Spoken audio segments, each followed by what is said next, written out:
I was down, but now I'm up. Yeah, this all God, this ain't no luck. Yeah, I used to be stuck in that mud. Whoa. Yeah, I was down, but now I'm up. I was down, but now I'm. Hi, my name's Philip Crust. We're down here in Monterrey. My name's Gracie Wool. And the past 2 days we've been out here installing water filters for families that don't have clean drinking water. And this is kind of how it works. I'm going to give you a demonstration. So it starts off with this tube. We first make a hole inside of the bucket that they give us, and then we twist it together to make sure it's tight so no leaks. Then we open our package and we have the actual filter itself. Inside it filters out any dust, any bacteria, or any dirt that could be in the water that they have. And we hook it up with the arrow that goes this way. We just make sure it's good and tight. And then it uses gravity, so we put it off of the table and we make sure that the water has some dirt so we can see the before and after. Stir it around. So that's what it looks like before. And then with the help of gravity, we bring it down here, take the lid off, and we can see the after.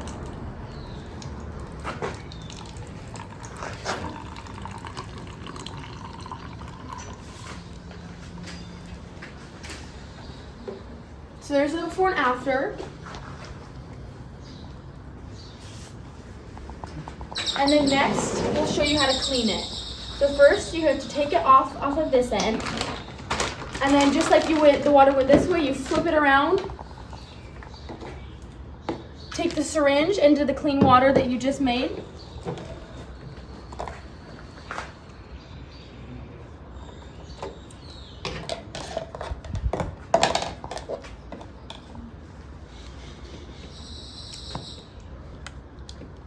And then push it back through the other end.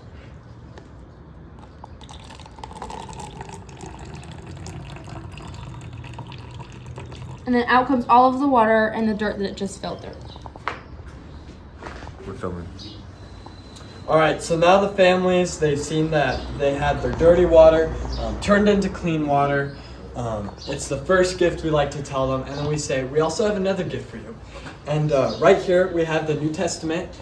It is in Spanish, and we give it to them, and we encourage them to read it and go through it. And we actually like to start them out with a verse. We start them out with Ephesians 2:8-9, and that says, "For by grace you have been saved through faith, and this is not your own doing, it is the gift of God, not a result of works, so that no one may boast." Yeah, and we kind of asked them, like, what do you think about that?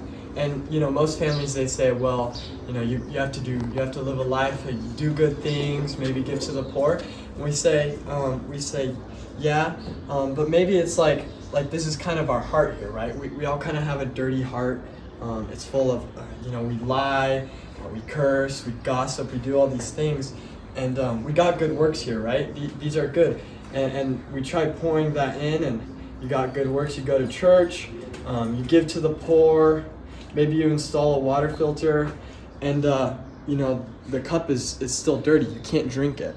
And what we need is a filter, and that filter is Jesus Christ. And if you accept Jesus into your life, He can turn this dirty, yucky cup that you can't drink into this clean drinking water.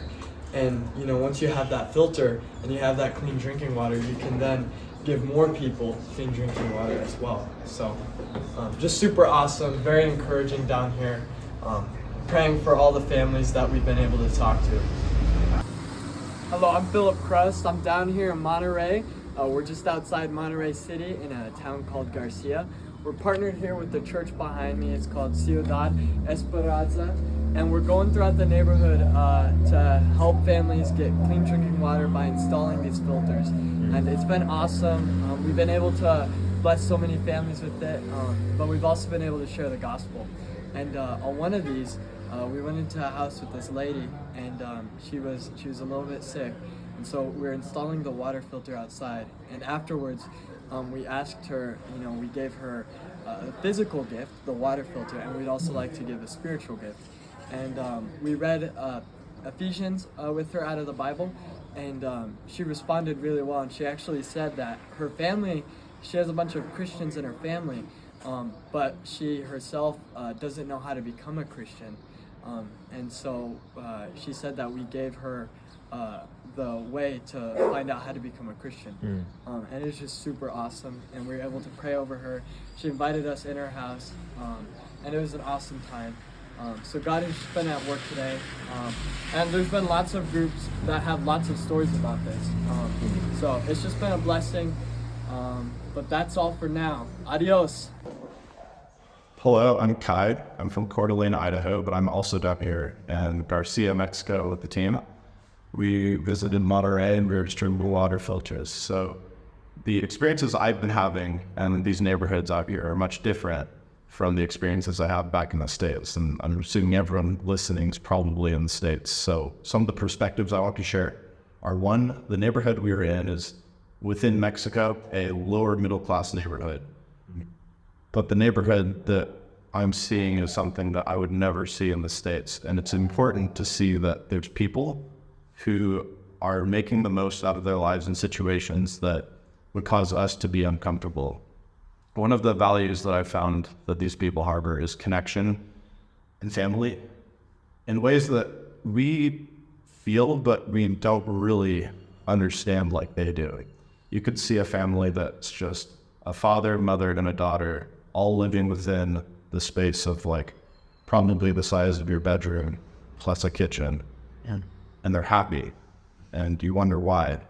One of the things that we've been sharing with them is how the Bible has changed our lives just as much as, it might have changed theirs. A lot of the people here are Christian or Catholic. And one of the things that they often report, especially the fathers that we've been talking to, is that they'll say they started reading the Bible before they got married and right before they started their family. And then that the lives that they were living before would not have cultivated a good family, but that after hearing the word, they have a beautiful daughter, they have a beautiful son, they have a beautiful family. Like, I'm just struck by the beauty of it. And it's not beauty so much visually, but it is beauty in the sense that it's pure. It's perfect in some divine way. And despite us being imperfect and life being imperfect, this is a good life. And through Jesus, we find a rock on which to stand that can bring about that life for all of us. And that's something that we all have access to. It's not something that, they're deprived of just because their house is, not as big as ours, or, their plates aren't as pretty as ours, their yard is messy, all of the above. But they still have access to this thing that no one can take from them. It gives their life's purpose and meaning. And, if you can find a better way to do that, let me know. But as far as I can tell, there's no better path to a meaningful life, a life of purpose, than starting at the Bible. So I can share a story from one of the houses that I visited. First of all, for background, we distributed water filters to houses. We went in groups and we would just knock on doors, just old-fashioned door-to-door sales. And we would go ask them if they would like to, receive a filter for water, because most of the houses here, and we've been asking them this ahead of time, like how's the water situation? Because we want to know if we're making a difference with this. We heard we are, but we wanted to get their direct word. And they all report that their water gets shut off at certain times, and the water isn't clean anyway. There's parasites in it, there's bacteria in it. So most of them were very inviting and very generous with us. And one particular story that has changed my life forever, I know that already without having really processed it completely, was a father that I met that fit the description of what I was saying earlier, with the Christianity being a foundation of a family and what keeps a family together. I asked if he would like to read a verse from the Bible that we were sharing with them. This was after we installed the filter. And he called his daughter out. His daughter's name was Fatima. And she was 10 years old, but it touched me because she represented something to me that somehow, it was somehow proof all in one moment that no matter how much evil is in the world, no matter how much suffering there is, that there's something redeemable. There's this pocket purity that cannot be destroyed. And that is something that I hope we continue to cultivate, that they continue to cultivate through the words that we've shared with them. Hi, my name's Holly. Today we're in a small town called Garcia, Monterrey, Mexico, and we've been having a chance to share the gospel, but also install water filters for the people in need. It's been really special being able to have all these interactions with people in Monterrey, and today I had a really special interaction with a woman named Nancy. Nancy has been having such an internal battle emotionally and also physically. She's been really struggling emotionally because of her father having to have surgery in a few months and him not having a whole lot of want to eat, want to sleep, want to take care of himself. And so he's been really struggling with that, and she's also been struggling because of that. And so she was really emotional and felt like God really brought us to her in this moment. And so that was really special to be able to hear her story and how emotional she was in this moment. And at the end of it, she asked us to pray for her. And so we prayed for her health, her well-being, and also her father, that his surgery would go well and that he would be healed and that God would put a healing hand on him, because he is the best doctor around. And it was just really moving to see how God worked in our lives to provide for her and to teach her about the gospel, and it was just really moving. So I'll be honest, I don't pretend to know that I know what it means to be Christian. Seriously. But as I was walking up to the first house, it was the third house for our group, but the first house that I was going to personally present the gospel, I realized that I had never done this before.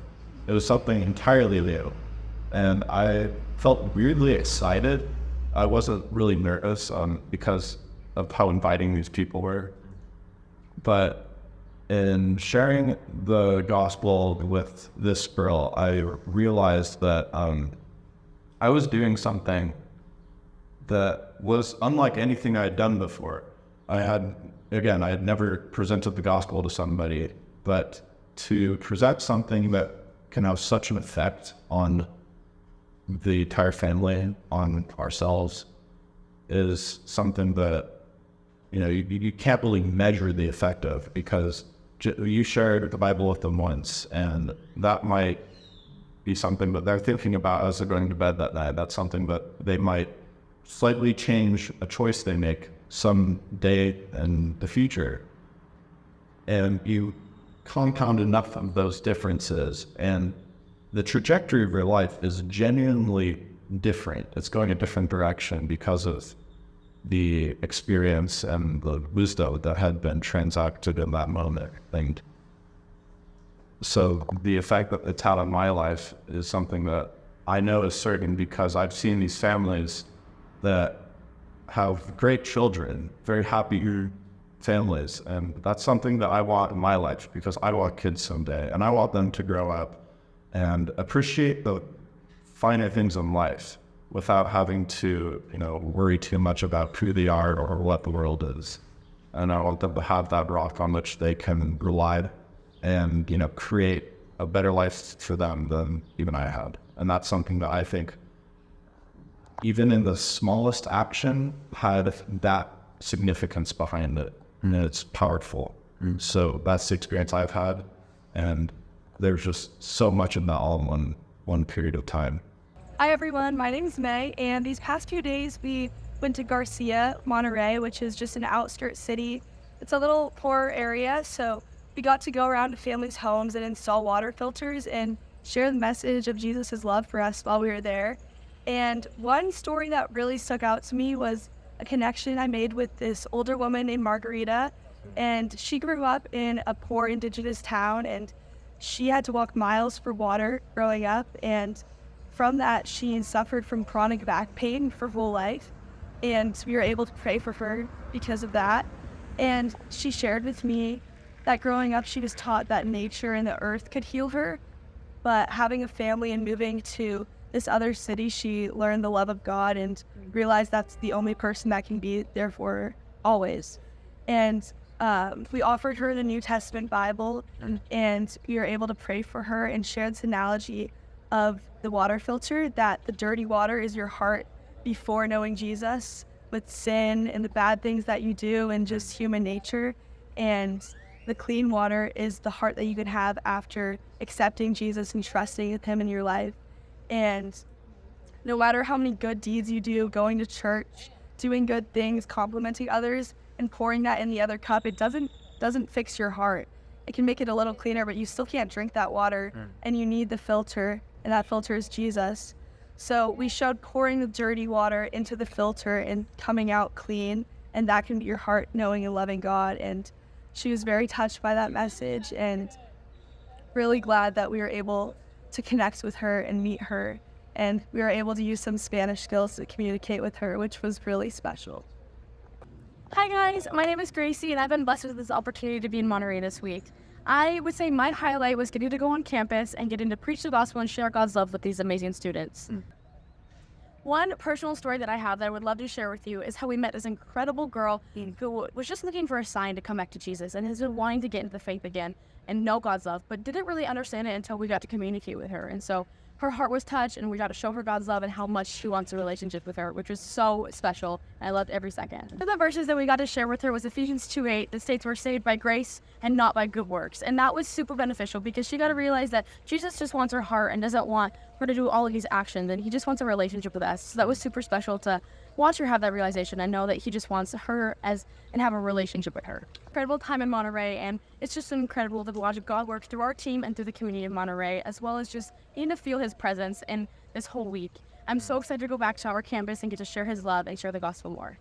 How's it going, guys? My name's Cooper. We're here in beautiful Monterrey. Unfortunately, it's our last day, but we've had a great time here. We spent a lot of time doing water filters and on campus.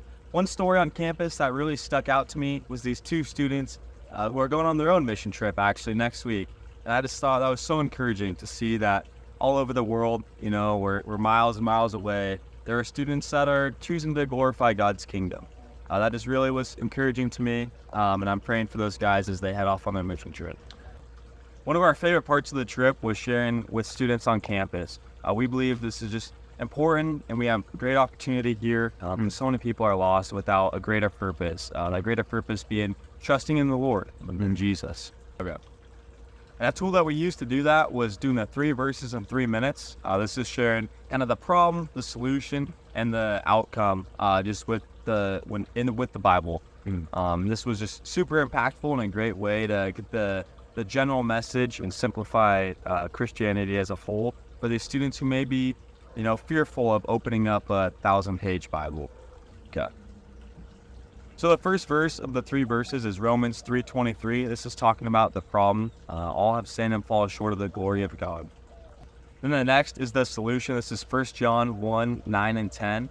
This is kind of talking about how God's grace forgives us of our sin if we're able to confess of our mistakes.